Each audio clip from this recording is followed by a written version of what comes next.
అదే RTV app వార్తల్ని క్షణాల్లో చదివే అవకాశం ఉంటుంది. ఒక న్యూస్ పేపర్, ఒక టెలివిజన్ ఛానల్ మీ చేతుల్లో ఎప్పుడూ ఉంటాయి.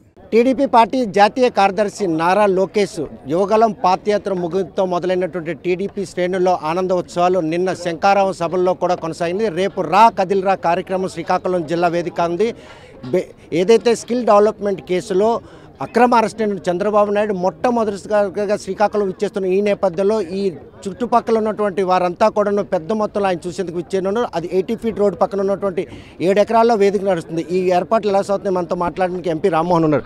చూస్తే మొన్నటి యోగాల ముగింపు, నిన్న శంకారావం సభలో ఒక జోస్ తీసుకొచ్చినట్టు పరిస్థితి. రేపు రా కదిలిరా చంద్రబాబు నాయుడుకి జరిగినటువంటి అక్రమ అరెస్ట్ తర్వాత మొట్టమొదటిసారిగా శ్రీకాకుళం జిల్లా వస్తున్నారు. శ్రీకాకుళం జిల్లాకి చంద్రబాబు నాయుడుకు ఉన్న అవినాభావ సంబంధం రేపు కొట్టొచ్చినట్టు కనిపించే పరిస్థితి ఉంది. ఇది డబుల్ బొనాన్జా లాగా అయింది. మొన్నటికి మొన్నే వారం రోజులు కూడా అవ్వలేదు శంకారావం సభ. లోకేష్ అన్న గారు మన శ్రీకాకుళం జిల్లాలో 7 పార్లమెంట్ నియోజకవర్గాలు తిరిగి ప్రజలతో కార్యకర్తలతో కలిసి వాళ్ళకి ఒక 1000 ఏనుగుల బలం ఇచ్చి వెళ్ళడం జరిగింది. ఆ బలానికి అనుగుణంగా ఈరోజు కార్యక్రమాలు రూపకల్పన చేసి ముందుకు నడుస్తున్నాయి. ఈరోజు చంద్రబాబు నాయుడు గారు మళ్ళీ రా కదిలిరా సభతో ఈరోజు 1,00,000 మంది జనాభాతో ఈ యొక్క కార్యక్రమాన్ని నిర్వహించుకోవడం నిజంగా డబుల్ బొనాన్జా లాగా, బూస్ట్ మీద బూస్ట్ లాగా ఈ 2 కార్యక్రమాలు కూడా జరగబోతున్నాయి. చాలా కలిసి వచ్చినటువంటి ప్రాంగణం కూడా ఇది. 2013లో 14లో అప్పుడు ఎన్నికల ముందు చంద్రబాబు నాయుడు గారు ప్రతిపక్షంలో ఉన్నప్పుడు ఇక్కడే సభ నిర్వహించారు. శ్రీకాకుళం జిల్లాలో అత్యధిక మెజారిటీతో తెలుగుదేశం పార్టీని గెలుచుకున్నాం. అలాగే ప్రభుత్వం కూడా స్థాపించాం.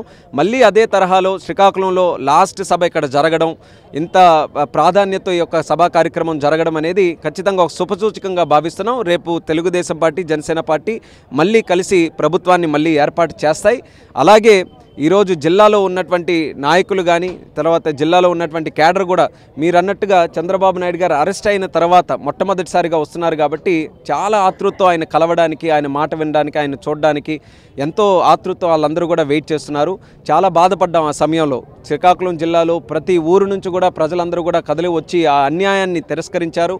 అన్యాయాన్ని ఖండిస్తూ ఎంతోమంది దీక్షలు, ధర్నాలు నెలల తరబడి ఆ రోజుల్లో చేయడం జరిగింది.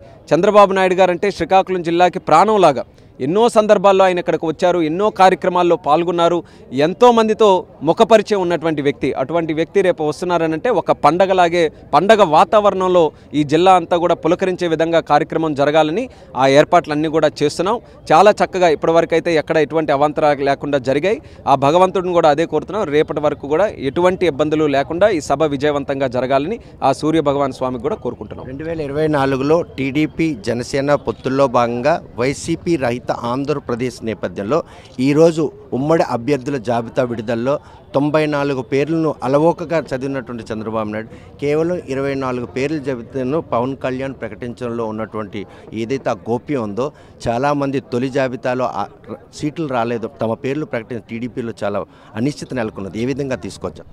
సీట్ల విషయానికి వస్తే మీరు పొత్తుని పక్కన పెట్టండి. కేవలం తెలుగుదేశం పార్టీ 175కు 175 ప్రకటించాలన్నా సరే ప్రతి నియోజకవర్గంలో ఒకే పార్టీలోనైనా సరే 2-3 ఆశావాహులు ఉంటారు.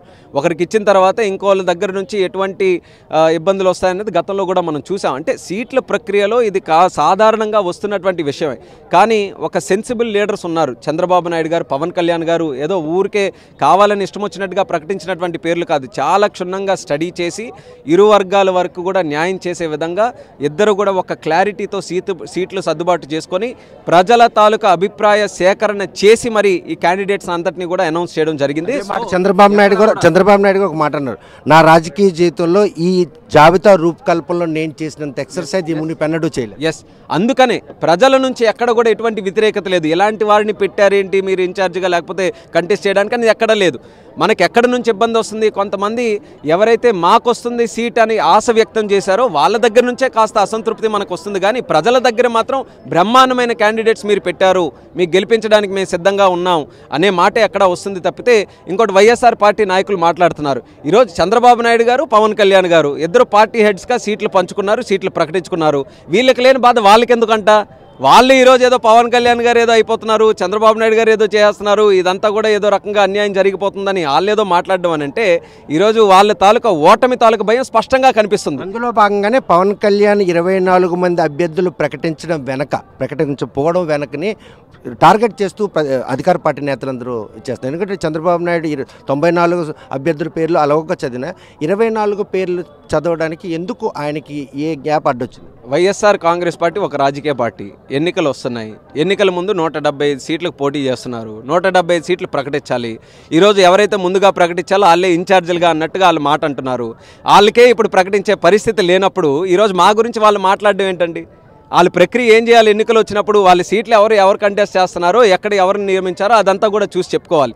అంటే వాళ్ళ పార్టీని కూడా ఈరోజు గాలికి వదిలేసి తెలుగుదేశం పార్టీ, జనసేన పార్టీ క్యాండిడేట్ల మీద మాట్లాడారనంటే ఎంత హాస్యాస్పదంగా ఉంది. అంటే వాళ్ళ పార్టీ లేనట్టేనా, క్యాండిడేట్లు లేనట్టేనా? ఈరోజు వాళ్ళ క్యాండిడేట్లు ప్రకటించుకోకుండా మా క్యాండిడేట్ల మీద మాట్లాడే పరిస్థితికి వచ్చారనంటే ఆ పార్టీ దివాళీ తీసే పరిస్థితిలో ఉందనేది స్పష్టంగా మాకు తెలుస్తుంది. 2014 ఎన్నికల్లో మీరు ఎంపీగా పోటీ చేసిన బీజేపీతో పొత్తుల్లో భాగంగానే వారికి ఒక నియోజకవర్గం కేటాయించాలి అన్నటువంటి ఒక మాట వచ్చిందే తడువుగా చాలా వ్యతిరేకం ఉంది.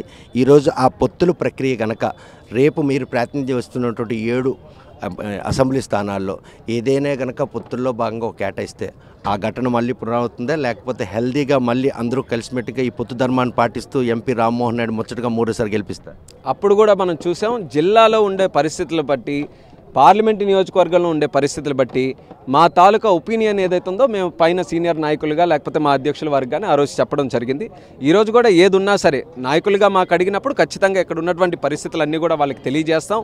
ఆఖరి నిర్ణయం మాత్రం చంద్రబాబు నాయుడు గారిదే. మా పార్టీలు ఏంటంటే క్రమశిక్షణ కలిగినటువంటి పార్టీ. మేము ఎంతైనా సరే మేము ఒక భావన కానీ ఒక సూచన కానీ ఉన్నప్పుడు మేము స్థానికంగా ఉండే నాయకుల కింద మేము చెప్తాం. కానీ ఆయన ఫైనల్ డెసిషన్ ఒకసారి తీసుకున్న తర్వాత అది ఏటన్నా సరే చంద్రబాబు నాయుడు గారిని తూచా తప్పకుండా ఫాలో అవడమే ఎర్రన్నాయుడు గారు చేసింది. అలాగే ఆ రకంగా మేము అందరం కూడా చేస్తాం. అందులో ఎటువంటి సందేహం కూడా లేదు. చూస్తే కనుక పొత్తు ధర్మంలో భాగంగా ఎటువంటి డెసిషన్ తీసుకున్నా కూడా అది ఇద్దరు పార్టీ అధ్యక్షులు ఇచ్చినటువంటి నిర్ణయాన్ని మాత్రం కట్టుబడి ఉన్నాం. రేపు రా కదిలిరా సభ మాత్రం సక్సెస్ కావడానికి పార్టీ నాయకులందరూ కూడా చాలా బిజీగా ఉన్నారు. మరోవైపు చూస్తే కనుక పొత్తుల విషయంలో తమ పార్టీల వైపు చూస్తూ మాట్లాడుతున్నటువంటి అధికార పార్టీలో మాత్రం ఈరోజు భయం నెలకొందన్నటువంటి విషయం మాత్రం ఆయన మరొకసారి పునరుద్ధరించారు. ఈ పొత్తు ధర్మంలో భాగంగా జరుగుతున్నటువంటి సీట్లు ప్రక్రియ జనసేన పార్టీకి సంబంధించినటువంటి 24 మంది అభ్యర్థుల ప్రకటన విషయంలో మాత్రం అది వాళ్ళ పార్టీకి సంబంధించిన స్ట్రాటజీ కాబట్టి వాళ్ళు ప్రకటించదు. టీడీపీకి సంబంధించిన 94 మంది అభ్యర్థులను ప్రకటించినా కూడా వారందరూ కూడా గెలుపుకురాలే. రేపు వారందరిని కూడా గెలిపించుకుంటున్న ధీమా మాత్రం ఉన్న నేపథ్యంలోనే ఆ పేర్లు ప్రకటించడం జరిగింది. మిగిలినటువంటి 67 మంది అభ్యర్థుల్లో ఎవరైతే తొలి జాబితాలో పేర్లు రాలేదని మదన పడుతున్నారో వారు మాత్రం తమ పని తాము చేసుకుంటూ పోవాలి.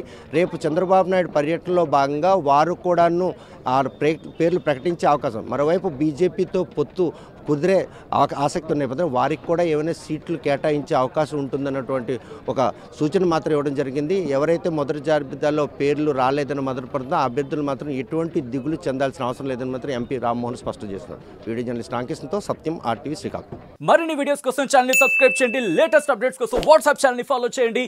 అండ్ లింక్ డిస్క్రిప్షన్ లో ఉంది.